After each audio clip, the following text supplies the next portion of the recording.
Buen día. Esta es la primera clase de osteoarticular. Van a haber dos. En la imagenología osteoarticular tenemos cuatro técnicas por imágenes que se usan. Las cuatro se usan mucho. La primera es la radiografía. Quizás la segunda en importancia sea la resonancia magnética. Después tenemos la tomografía y la ecografía. La radiografía es el estudio de primera línea en toda patología osteoarticular. Esto es clave. Quizás en otros sectores del cuerpo, como en tórax o en abdomen, uno pueda hacer una tomografía o una resonancia sin tener radiografía previa, pero en osteoarticular eso está mal, digamos, sea la patología que sea traumática, sean tumores, sean infecciones, sea una patología articular, la que sea, el paciente tiene que empezar por una radiografía simple. La radiografía, acá hay unos ejemplos. La radiografía es una imagen bidimensional. Para tener una idea de la tridimensionalidad hay que hacer diferentes incidencias y por lo menos hay que hacer dos incidencias ortogonales, esto es separada por 90 grados. O sea, si uno hace una incidencia de frente como la que está en el extremo izquierdo de la pantalla, uno tiene que tener la incidencia de perfil, que es la que está en el extremo derecho del monitor. eh, para así poder ubicar en el espacio alguna anomalía.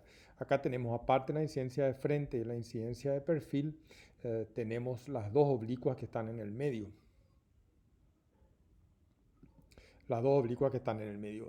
En esta paciente que tiene una fractura del extremo superior de la tibia, una fractura que empieza en platillo tibial, digamos la superficie articular de la tibia, tiene un trayecto descendente a través de la medular y se exterioriza finalmente en la cortical anterior de la tibia. Vemos que el hueso como estructura tiene una medular en el centro, o hueso esponjoso, porque las trabéculas óseas parecen una esponja, y una cortical en la periferia, que es el hueso compacto, que se llama también hueso compacto. Estas radiografías ven un poco rara porque la paciente tiene ya un yeso o una férula de yeso puesta. La resonancia magnética La resonancia magnética tiene la gran virtud de ser el método que mejor evalúa las partes blandas. Todo lo que sea ligamentos, tendones, músculos, ligamentos intraarticulares, meniscos, etcétera. Todo esto es fácilmente visto por la resonancia magnética. Eh, la segunda cuestión que revolucionó las imágenes cuando se introdujo la resonancia magnética es la posibilidad de ver la médula ósea, lo que yo les mostré, la posibilidad de ver esto. La resonancia cambió totalmente porque antes había patologías de la médula ósea que no se podían ver, y sobre todo lesiones tumorales o edemas. La resonancia también es muy buena para ver columna vertebral. Es el método de elección para las infecciones y las necrosis vasculares y es un método obligado para todos los tumores. La resonancia, miren esta rodilla, esta es una incidencia T1 en perfil y esta es una incidencia T2 con saturación de la grasa. Yo les hablé que la resonancia permitió ver la médula ósea. La médula ósea es esto blanco en esta secuencia T1, es blanco porque en la médula ósea del adulto hay grasa. Ocupando las trabéculas óseas hay grasa y la grasa en la secuencia T1 es hiperintensa, como ven ustedes en el tejido subcutáneo. En la secuencia a la derecha lo que se hizo es, por un artificio, se satura la grasa, entonces la grasa sale negra y si hay alguna edema o un tumor, eso va a persistir blanco y se va a diferenciar de la grasa. Acá vemos los ligamentos cruzados, este ligamento cruzado anterior, este ligamento cruzado posterior, tendón cuadricipital, tendón rotuliano, rótula. Fíjense los músculos, los vasos sanguíneos. O sea, la resonancia permite una evaluación muy buena de las partes blandas. Estos triangulitos son los meniscos, interno y externo. Les dije recién que la resonancia revolucionó la posibilidad de ver médula ósea.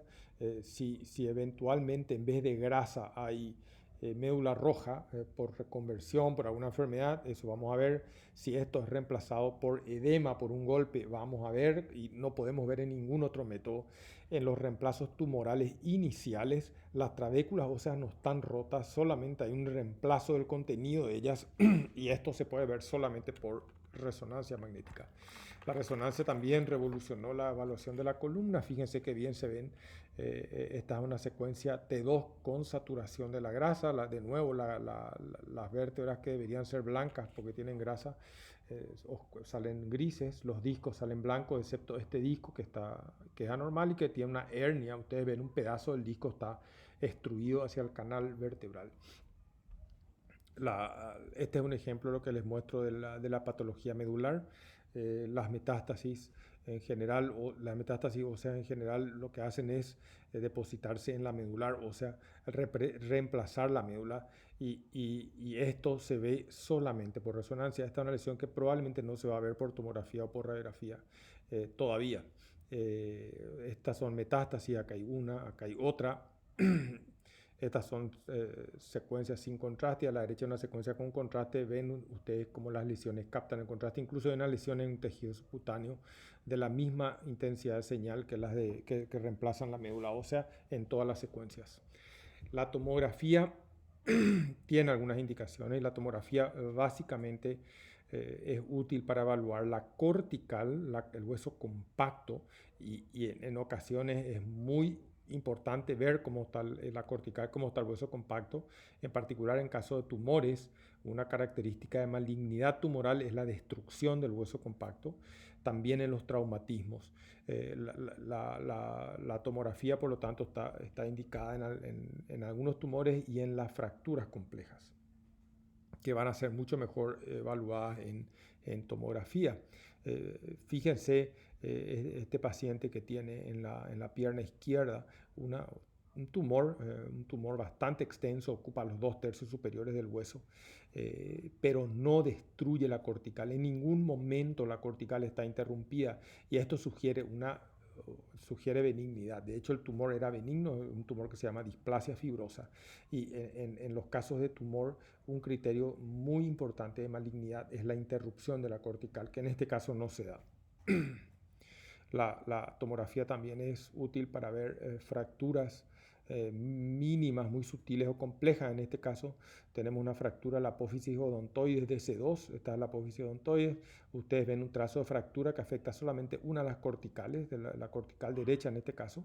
No está completamente separada la apófisis odontoides. En la incidencia sagital se ve el trazo de fractura ahí, y en la incidencia de frente de nuevo. Pero esto es imposible de ver en una radiografía. En cuanto a la ecografía sirve para ver básicamente partes blandas, músculos, tendones y ligamentos, y lo hace muy bien. Siempre recordando que cuanto más superficial es la estructura, mejor se ve. Un tendón de Aquiles es fácil de ver, o los tendones de las manos o de los pies. La ecografía también adquirió un papel muy relevante ahora en la evaluación de la patología articular, de toda la patología articular, artritis, artrosis, gota, etc. Y es muy útil para guiar punciones. Cada vez se hacen más punciones para tratamiento, estas inyecciones de plasma, inyecciones de corticoides en patologías tendinosas, y la ecografía es una excelente técnica para guiar estos procedimientos. Acá un ejemplo, digamos, está un tendón de Aquiles roto completamente, una rotura alta. Este es el tendón de Aquiles, grueso, engrosado, heterogéneo. Hacia la derecha está la inserción en el calcáneo, y acá está la unión tenomuscular. A ese nivel, al nivel de la unión miotendinosa o tenomuscular, hay una solución de continuidad completa que ustedes ven acá. El tendón de Aquiles está completamente roto. Vamos al tema que nos toca hoy. Vamos a hablar de 3 patologías del sistema esquelético. Vamos a hablar de los tumores, luego de las infecciones, y por último vamos a dar una aproximación al diagnóstico de la patología articular. Vamos a empezar con los tumores. Los tumores, ahí tiene una lista de tumores benignos y de tumores malignos. Esos son los tumores más frecuentes, y muchos otros, digamos, ¿verdad? Tampoco es importante que ustedes recuerden esta lista, porque cuando hacemos imágenes Raramente hacemos un diagnóstico etiológico. Raramente hay algunos tumores como el osteoma osteoide, oblencondroma o algunos tumores que tienen un aspecto imagenológico específico, pero en general no tienen y tampoco es necesario hacer. Lo que hay que tratar de diferenciar es si la lesión es benigna o es maligna, porque la conducta es diferente, ¿verdad? Y siempre hay que tener presente que cuando evaluamos una imagen, lo que evaluamos es esta lesión ósea focal que yo estoy viendo evoluciona rápido o lento. Eso es lo que nosotros podemos evaluar. De hecho, en muchísimas ocasiones es imposible diferenciar una osteomielitis de un tumor maligno. En particular el sarcoma de Ewing se confunde muchísimo con osteomielitis porque las dos son lesiones óseas focales que evolucionan rápido. O sea, no es que vemos el tumor nosotros, sino que vemos los efectos. Cuando nosotros vemos un tumor óseo, no vemos el tumor, porque el tumor tiene una densidad que se confunde con todas las partes blandas adyacentes, sino que vemos el efecto que el tumor tiene sobre el hueso y ese efecto que tiene sobre el hueso va a variar si la lesión evoluciona rápido, como en el caso de una lesión maligna, o si evoluciona lento, como es el caso de una lesión benigna. Entonces, cuando nosotros veamos un tumor óseo, vamos a evaluar 4 o 5 elementos, ¿verdad? Vamos a evaluar cómo es la anomalía ósea en sí, o sea, es lítica o es condensante. Lo segundo que vamos a evaluar es, ¿hay o no hay reacción perióstica? La tercera cuestión que vamos a evaluar es cómo está la cortical. Este es un elemento muy importante. El cuarto elemento es cómo están las partes blandas adyacentes. Por último, vamos a ver tamaño y número. 6 cuestiones vamos a evaluar. Cuando hay un tumor, vamos a ver la anomalía ósea, o sea, hay una lisis o hay una condensación. 2, hay o no hay reacción perióstica. 3, cómo está la cortical. 4, cómo están las partes blandas. 5, qué tamaño tiene la lesión. Y sexto, hay una sola o hay varias. Con esto nosotros vamos a clasificar la lesión como rápidamente evolutiva o probablemente maligna, o lentamente evolutiva y por lo tanto probablemente benigna. Después vamos a ver las indicaciones que tienen la tomografía, la resonancia, la cintilografía y qué conducta tener cuando vemos un tumor óseo. Siempre prevaleciendo el análisis radiológico, que es el más importante. El más importante de todo es el análisis de la radiografía simple. La anomalía ósea, el primer elemento que tenemos que evaluar, la anomalía ósea puede ser de dos tipos. Puede ser osteolítica, o sea, el tumor reemplaza al hueso y vamos a ver una laguna, o puede ser condensante, el tumor forma hueso y vamos a ver una lesión más blanca, digamos. La lesión osteolítica, ambas, la lesión osteolítica y la lesión condensante, pueden tener límites bien definidos y en ese caso suponemos que la lesión es lentamente evolutiva porque el hueso vecino a la lesión tuvo tiempo de formar como una muralla, digamos, formar como un muro que delimita el hueso sano del tumor, o puede tener límites mal definidos, con lo cual la lesión probablemente evoluciona rápido. Esto quiere decir que el hueso vecino no tuvo tiempo de defenderse ante la agresión tumoral, en el caso de las lesiones rápidamente evolutivas. Entonces vamos a ver ejemplos de una lesión osteolítica con límites bien definidos. Este es un dedo de la mano. En la base de la primera falange hay una imagen osteolítica, llamamos habitualmente lacunar a estas imágenes, una imagen osteolítica, una imagen lacunar. Ustedes ven que la lesión reemplaza hueso, esto está acá es menos opaco que el resto, de contorno bien delimitado. ¿Okay? Probablemente, parece que alguien metió un inflador e infló el hueso. Esta lesión evoluciona lento y es probablemente benigna. Y acá vamos a dar un ejemplo de una lesión lítica de contorno mal delimitado. Volvamos a esta lesión. Si yo les pido a ustedes que me dibujen con un lápiz de papel el contorno de la lesión, nadie va a tener problema en dibujar el límite. Tiene un contorno bien delimitado, perfectamente visible, en tanto que esta lesión, pues algunos van a poner el límite acá, otros van a ir más arriba, etcétera, etcétera. Esta lesión que independientemente de que tiene límites mal definidos, interrumpe claramente una cortical del hueso. Esta es una lesión que evolucionó rápido. El hueso no tuvo el tiempo que tuvo aquí de formarle un muro alrededor. Las lesiones, este es otro ejemplo de lesión osteolítica de límite mal definido. Acá yo no sé si el límite está acá o llega hasta acá abajo. Lo mismo en esta zona. Los límites son difíciles de delimitar en una lesión que también interrumpe la cortical o hay una pérdida de la cortical externa del extremo superior de la tibia. En cuanto a las lesiones osteocondensantes, pueden tener límites bien definidos. Esta es una lesión muy típica, se llama osteoma del hueso frontal. En el hueso frontal hay una lesión condensante bien delimitada. Fíjese qué bien delimitada está protruyendo dentro del seno frontal, qué bien delimitada está la lesión. Esta es una lesión que obviamente crece lento y es por lo tanto probablemente benigna. Pero la lesión osteocondensante puede tener también límites mal definidos. Acá la transición, digamos, entre la esponjosa normal y esta lesión condensante es ancha. No hay un límite neto que me permita a mí decir de aquí para afuera está, o para adentro está la lesión y de aquí para afuera hay hueso normal. Esta es una lesión condensante de límite mal definido y por lo tanto probablemente maligna, ¿verdad? El segundo elemento a evaluar es hay o no hay reacción perióstica. Si la reacción perióstica está presente, la lesión evoluciona rápido. Y si no hay reacción perióstica, la lesión evoluciona lento. Resulta que el hueso en el adulto, una vez que se cerró el cartílago de crecimiento, crece por depósito del periósteo. O sea, el hueso se regenera por depósito laminar subperióstico.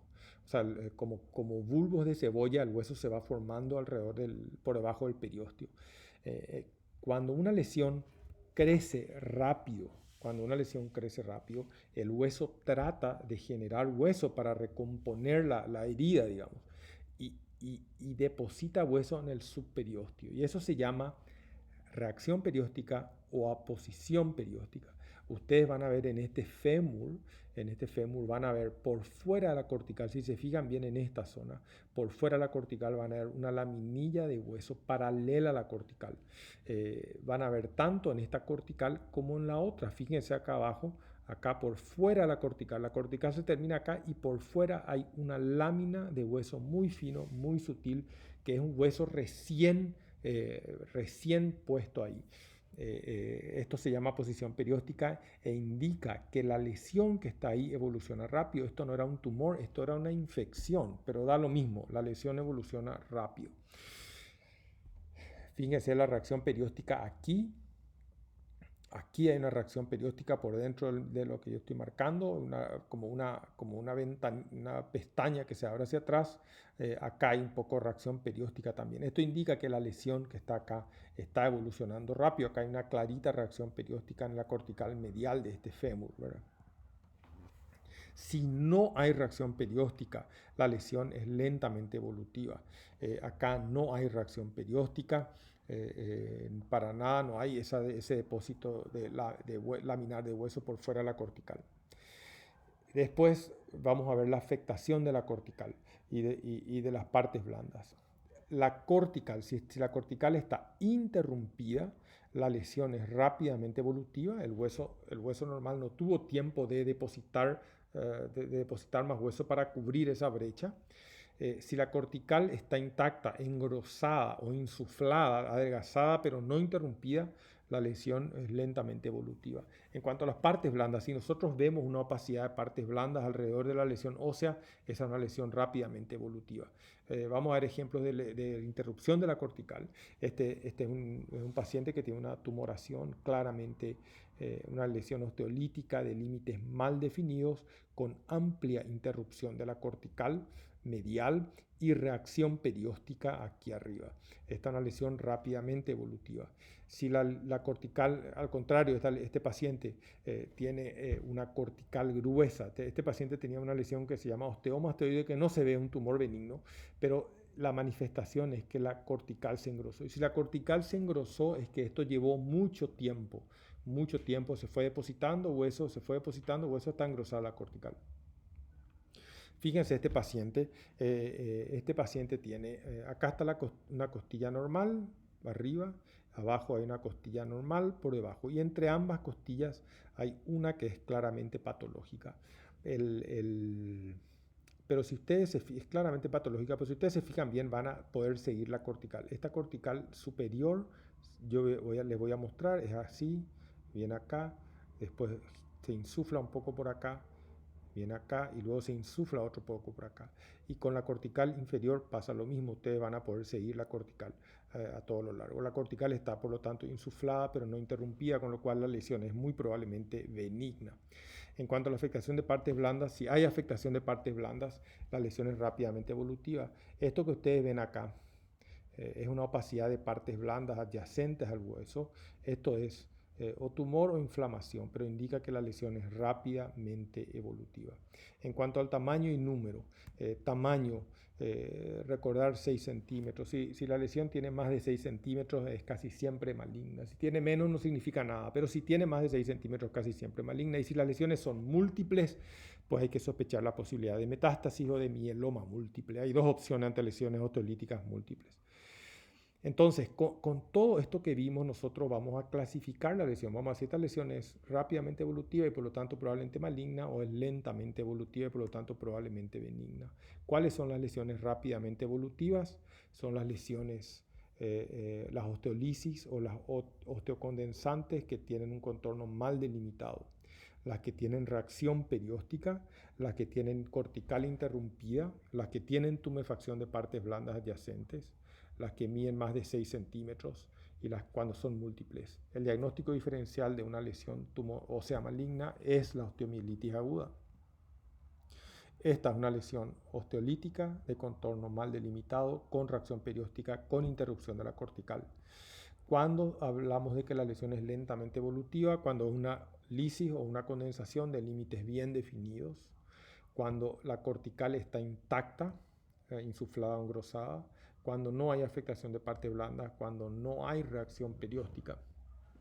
Entonces, esta lesión es una lesión condensante, lítica lacunar, rodeada de un halo esclerótico, bien delimitada, sin interrupción de la cortical, sin reacción perióstica, por lo tanto probablemente benigna. Para ver en los tumores óseos, para ver la alteración ósea en sí, lo mejor es la radiografía. Para ver la cortical, lo mejor es la tomografía computada. Para ver la reacción perióstica, lo mejor es la radiografía. Para ver la afectación de partes blandas, claramente gana la resonancia. Cuando las lesiones son múltiples, hay que recurrir a la centellografía para no estar radiografiando todo el cuerpo, todo el esqueleto. ¿Qué hacer cuando uno tiene un tumor óseo? Cuando uno ve un tumor óseo en la radiografía y el tumor es claramente benigno, lo que vamos a hacer es pedir un control. En 3 o 4 meses le vamos a pedir al paciente que se haga una nueva radiografía para estar seguros de que no está evolucionando la lesión. Si el tumor es claramente maligno, el paciente tiene que ir a resonancia magnética sí o sí y a biopsia. Hay que hacer resonancia magnética para ver cómo están las partes blandas adyacentes y hay que biopsiar la lesión, ya sea por punción o por cirugía. Si el tumor es indeterminado, en el análisis radiológico hay que hacer una TAC, porque la TAC muestra muy bien la interrupción de la cortical. Después de la TAC va a pasar o va a convertirse en una lesión benigna, o va a convertirse en una lesión maligna, o va a seguir siendo indeterminada. Y si sigue siendo indeterminada, hay que comportarnos como si la lesión fuera maligna. ¿Okay? Hay que hacer resonancia y biopsia. ¿Cuáles son las indicaciones de la tomografía? Ya vimos cuando el tumor no es clasificable en la radiografía. También se usa la tomografía para estadificar todo tumor maligno. Una vez que tengamos, un paciente viene con un tumor en la rodilla, se le hace una biopsia, sale un osteosarcoma, hay que hacer una tomografía de cuerpo entero para hacer la estadificación tumoral. Resonancia en todo tumor maligno. La respuesta es fácil. En todo tumor maligno o sospechoso de ser maligno hay que hacer una resonancia magnética. En la tomografía sí hay dudas, pero la resonancia es un paso insalvable. La centellografía está indicada en la búsqueda de tumores múltiples y en particular la centellografía es muy buena para el diagnóstico de las metástasis de cáncer de próstata que son osteoblásticas, osteocondensantes. Este paciente, fíjense, tiene una lesión en la tomografía, una lesión osteolítica de contorno mal delimitado, con interrupción de la cortical, con afectación de partes blandas. Esto que sale acá es tumor saliendo del hueso. En este paciente, en la radiografía no se pudo determinar bien cómo estaba la cortical. La radiografía mostró que la cortical estaba interrumpida y por lo tanto esta lesión pasó a considerarse como sospechosa de ser maligna. Sin embargo, esta lesión en la radiografía se vio una imagen lacunar, no se podía ver cómo estaba esta cortical y la tomografía mostró que esta cortical estaba intacta, por lo tanto esta es una lesión, un quiste probablemente benigno del hueso. La resonancia en todo tumor. Fíjense, este paciente tiene un tumor óseo, tiene un tumor óseo en la diáfisis femoral. Se ve acá, la médula ósea que está ocupada por grasa está reemplazada por tumor. Esto se llama reemplazo medular. La resonancia muestra espectacularmente bien el límite incluso entre lesión y hueso normal, pero muestra también que el tumor sale por detrás del hueso, invade todo el plano muscular y es muy extenso. O sea, probablemente este paciente no va a ser imposible resecar este tumor y el paciente va a ir o a una amputación a este nivel o va a ir a una resección de todo el hueso con una prótesis de rodilla. Sin embargo, este otro que tiene esta lesión lítica de límites mal definidos, de paso, este paciente que estamos viendo su radiografía es este mismo paciente, esta tomografía corresponde a este paciente y la resonancia muestra que la afectación de partes blandas es relativamente limitada, con lo cual quizás sea posible resecar el tumor. La scintigrafía es buena, la scintigrafía es una imagen muy burda, pero ciertas lesiones, en particular las lesiones autocondensantes, captan el marcador y permite ver en una sola imagen todas las localizaciones esqueléticas que pueda tener el paciente. Vamos a ver algunos ejemplos. Este paciente tiene una imagen lítica en el extremo superior de la diáfisis y la tibia, contorno mal delimitado, interrupción de la cortical medial. Esta es una lesión probablemente maligna. La biopsia dio un sarcoma de Ewing. Este paciente tiene una lesión lítica bien delimitada con un halo esclerótico completo. Fíjense que el hueso tuvo tiempo de formarle una muralla a la lesión. Esta es una lesión lentamente evolutiva, probablemente benigna. El diagnóstico fue un condroblastoma.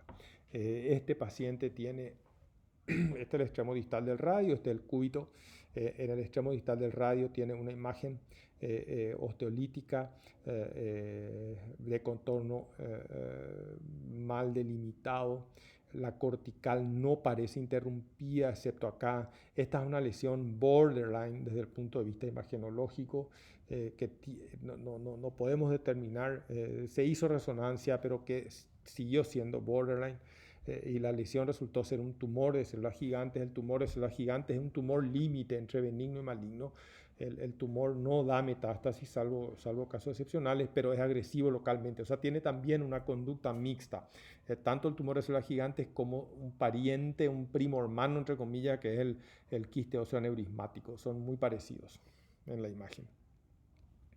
Esto ya vimos. Este paciente que viene, este paciente tiene múltiples imágenes lacunares osteolíticas en la calota, 1, 2, 3 acá, 4 acá, 5 y así vamos contando puntiformes. Cuando vemos imágenes osteolíticas esqueléticas múltiples, hay solo dos opciones diagnósticas: o son metástasis o es un mieloma múltiple. En este caso resultó ser metástasis de un cáncer de mama. Este paciente tiene una imagen lacunar, esta es una imagen tramposa. El paciente tuvo un mínimo traumatismo, sintió dolor. O sea, esta interrupción de la cortical que ven acá en realidad es un trazo de fractura. Si ustedes hacen abstracción a este trazo de fractura, la cortical está intacta. Por lo tanto, la lesión no hay reacción perióstica, por lo tanto la lesión es probablemente benigna. El paciente se operó y resultó ser un quiste óseo banal, o sea, no banal, porque determinó una fractura patológica. Lo que estamos viendo es una fractura patológica, pero un quiste óseo benigno. Esta es otra lesión benigna, se llama defecto cortical. Paso rápido, esta es una lesión claramente maligna al extremo superior del peroné. Fíjense la reacción perióstica que tiene la lesión, las áreas de destrucción cortical, reacción perióstica por aquí, por acá, áreas de destrucción y una enorme tumefacción de partes blandas. Esto es tumor tumor infiltrando las partes blandas, el paciente tenía un osteosarcoma. Y este es el quiste oseoneurismático que le dije que es muy parecido al, al, al al tumor de células gigantes. De hecho, los patólogos dicen que en todo quiste oseoneurismático hay microscópicamente algo de tumor de células gigantes y viceversa. Tiene una conducta borderline. La lesión es benigna porque no da metástasis, pero es maligna porque tiende a recidivar. Estos pacientes se operan y tienden a recidivar. Se llama quiste oseoneurismático. Esta es una lesión claramente maligna al extremo superior de la tibia, reacción perióstica, tumefacción de partes blandas. Miren las partes blandas acá y comparen con el otro lado. Interrupción de la cortical, un osteosarcoma. Pasamos a la infección ahora. La infección, la osteomielitis, puede ser aguda, subaguda o crónica. En la gran mayoría de los casos de la osteomielitis, el germen llega al hueso por la sangre, pero la infección también puede ser postquirúrgica. El terror de los traumatólogos cuando operan es que se infecte la cirugía, sobre todo cuando meten material extraño como una prótesis o clavos, tornillos, etc. Tienen miedo de que se les infecte. Y también puede ser por contigüidad, como es el caso típico de los osteomielitis en los pies diabéticos, ¿verdad? Úlceras en la planta de los pies y esas úlceras se infectan, llegan hasta el hueso e infectan el hueso por contigüidad. Hay tres vías entonces, iatrogénica, la sanguínea, la más frecuente, la iatrogénica y la por contigüidad. El agente principal de la osteomielitis es el estafilococo y cuando llega por sangre se aloja en la metáfisis de los huesos largos por la sencilla razón de que el vaso nutricio entra siempre en la metáfisis de los huesos largos. Cuando la metáfisis es intraarticular, el proceso va a ser, por lo tanto, una artritis séptica. Se va a infectar la articulación. Un concepto súper importante es que los primeros signos radiológicos aparecen a los 10, a las 2 semanas, digamos. A las 2 semanas vamos a ver una osteolisis mal delimitada, un área lítica, un área lacunar, pero muy sutil, con una reacción perióstica también sutil. Eso es lo primero que se ve. La infección se originó en la medular. La medular se dematiza, eso no podemos ver por radiografía. En la resonancia vemos desde el día 1, porque vemos el cambio de la densidad de la medular. Y con el tiempo, el proceso va a destruir suficientes trabéculas óseas como para que se forme una cavidad visible y al mismo tiempo la pus va a salir a la cortical y ahí va a haber una reacción perióstica. El método más precoz es, acá está mal, son las resonancias y la centellografía. Los dos son relativamente similares en precocidad. A las 24 horas son positivas. La osteomielitis subaguda no es una entidad así per se, sino que es una forma de presentación que se suele dar en Paraguay. Los pacientes de repente maltratados o no acuden, toman antibióticos por sí mismos y la presentación es más insidiosa. Generalmente ya vienen con 15 días, 3 semanas, un mes de síntomas. En ese caso, el problema diagnóstico está resuelto porque la radiografía ya va a ser positiva. Y la osteomielitis crónica puede ser una forma de presentación. Es relativamente raro que un paciente se presente con osteomielitis crónica, a no ser que sea un indigente o alguien abandonado, pero la forma más clásica es cuando no se cura bien. Hay un axioma en medicina que dice que la osteomielitis se sabe cuándo comienza, pero no cuándo termina. En la osteomielitis crónica no vamos a ver más, no vamos a ver más claridad, no vamos a ver más lisis, vamos a ver esclerosis, porque lo que va a ser muy patente y muy evidente es la reacción del hueso. El hueso se va a engrosar, la cortical se va a engrosar, se va a volver más denso. Eventualmente vamos a ver cavidades dentro de esta densidad de cavidades y dentro de las cavidades a veces hay pedazos de huesos muertos que se llama involucro, que es patognomónico en osteomielitis crónica. La reacción perióstica va a estar incorporada. No vamos a ver reacción perióstica como vimos en los ejemplos anteriores, sino que vamos a ver cortical gruesa. Este esquema muestra las diferencias que hay entre una osteomielitis aguda. Fíjense, en la osteomielitis aguda hay una sutil lisis con una reacción perióstica, en tanto que en la osteomielitis crónica predomina la esclerosis con engrosamiento de la cortical, cavidades en el hueso y los secuestros o involucros, que son pedazos de hueso muerto dentro de la cavidad, que tienen que ser resecados porque si no el proceso nunca se va a curar. Esta es una osteomielitis aguda, no se esfuercen en mirar la radiografía es estrictamente normal, el paciente con muchísimo dolor, fiebre e impotencia funcional total, la radiografía era totalmente negativa, la resonancia ya muestra en el extremo inferior del fémur izquierdo una hipercaptación del marcador. Unos días después, el paciente ya desarrolla los signos de osteomielitis aguda, que son una área lítica mal delimitada, muy sutil, y una reacción perióstica focal. Esto es lo que se ve a las 2 semanas de evolución, entre los 10 y 15 días de evolución. El paciente no evolucionó bien y este mismo paciente desarrolló una osteomielitis crónica. En la osteomielitis crónica lo que predomina es la esclerosis, el hueso está más denso que el hueso sano, la cortical está gruesa, no hay más reacción perióstica y hay 1 o 2 cavidades, pero no se ve secuestro adentro. Este es otro ejemplo de osteomielitis aguda en un diabético con una úlcera plantar, el hueso se infectó. En la osteomielitis aguda siempre lo mismo. Área lítica, o sea, la infección va destruyendo la medular e inclusive la cortical en este caso, y reacción perióstica. El hueso trata de regenerar depositando hueso por debajo del periósteo. El elemento objetivo más importante para hacer el diagnóstico de osteomielitis es la reacción perióstica. Esta es una osteomielitis crónica, fíjense que lo que predomina es la esclerosis, ya no hay diferencia entre cortical y medular, todo está esclerosado, es porque la cortical está muy gruesa en este paciente. Este es otro ejemplo de una osteomielitis crónica, el hueso muy denso y dentro de la diáfisis hay una cavidad y dentro de la cavidad un pedazo de hueso. Este era un secuestro. Acá se ve mejor. Este secuestro generalmente fistuliza la piel, hay que operar y quitar. En cuanto a las afecciones articulares, que es la última parte de la charla, las afecciones articulares se dividen groseramente en 2. O sea, hay un montón de artritis, pero toda la patología articular básicamente se divide en 2. El grupo de las artritis se abren muchas posibilidades. La artrosis, tenemos la artrosis y la artritis. La artrosis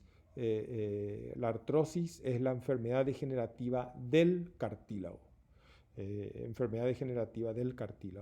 La artritis es una inflamación de la sinovial. Tiene varios tipos. Acá hay 3, artritis séptica, artritis reumatoide, gota, pero hay muchas otras, todas las artritis seronegativas, la enfermedad de Reiter, la psoriasis, etcétera, etcétera, una lista larguísima. Pero van a tener un patrón relativamente común en la imagen, que es el que yo quiero que ustedes reconozcan, y para que reconozcan tienen que entender qué es cada patología. Acá hay una articulación, o un esquema de articulación. Una articulación son 2 huesos, acá está el proximal, acá está el distal. El hueso cada hueso va a estar recubierto de cartílago y hialino. Este cartílago y hialino, esta articulación va a estar envuelta o rodeada o cerrada por una cápsula articular que está tapizada por dentro por la sinovial. La sinovial va a producir líquido, que es un líquido sinovial que lubrica la articulación. Y la articulación a su vez va a estar reforzada por tendones y ligamentos que frecuentemente se lesionan en los traumatismos. O sea, tenemos hueso revestido por cartílago y hialino que van a estar envueltos o cerrados por una cápsula por fuera y por la sinovial por dentro.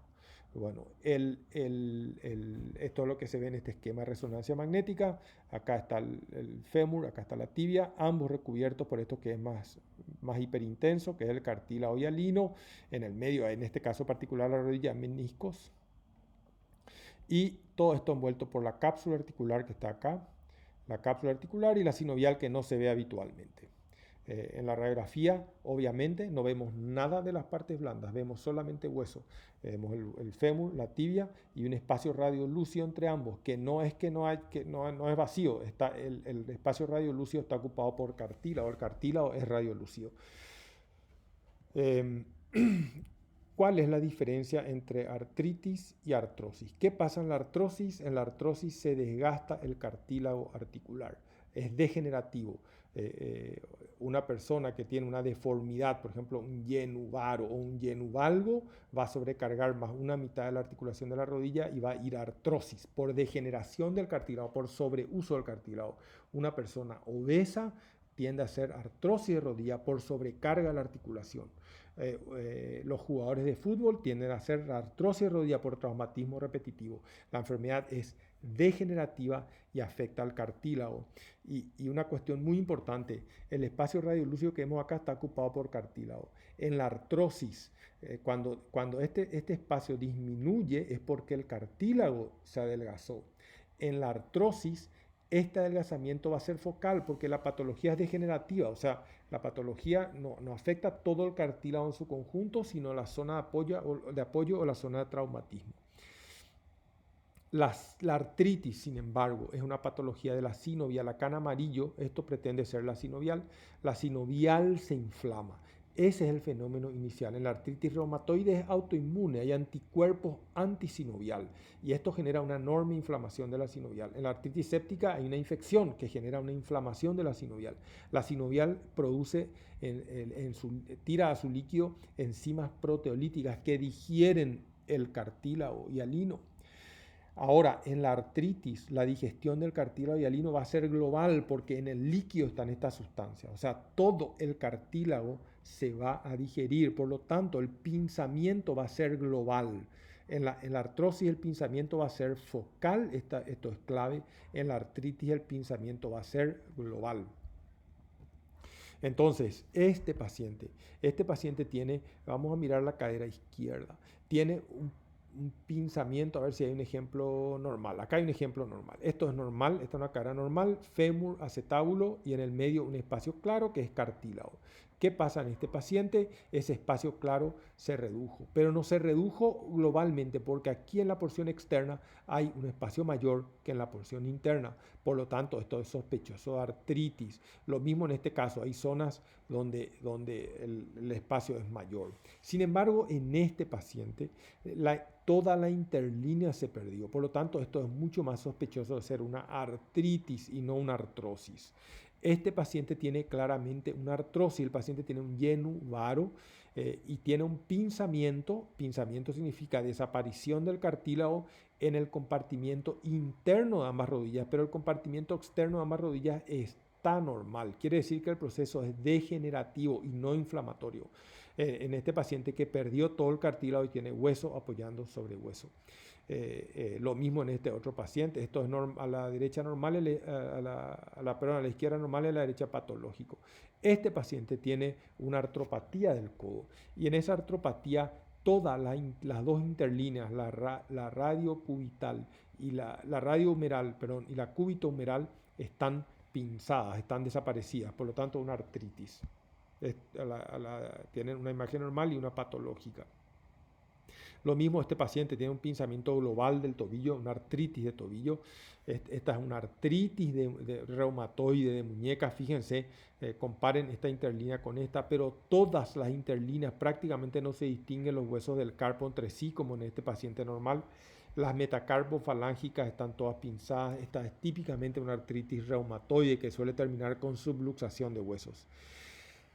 En la columna, el pinzamiento, la pérdida de espacio entre las vértebras traduce pérdida de espacio de discos, degeneración de los discos. Los discos se deshidratan, se aplanan y aparece un pinzamiento que casi siempre es degenerativo. Puede ser a nivel cervical como a nivel lumbar en este caso. Entonces, acá tenemos para terminar una diferencia entre artrosis a la izquierda del monitor y artritis a la derecha. Bueno, esta fue la última diapositiva. Cualquier cosa ponen en la plataforma del curso si tienen alguna cuestión. Y el lunes que viene retomamos las clases a las 14 horas. De todas maneras voy a grabar las clases yo mismo y voy a subir o al canal de YouTube o en forma de video para que tengan la clase. Muchas gracias.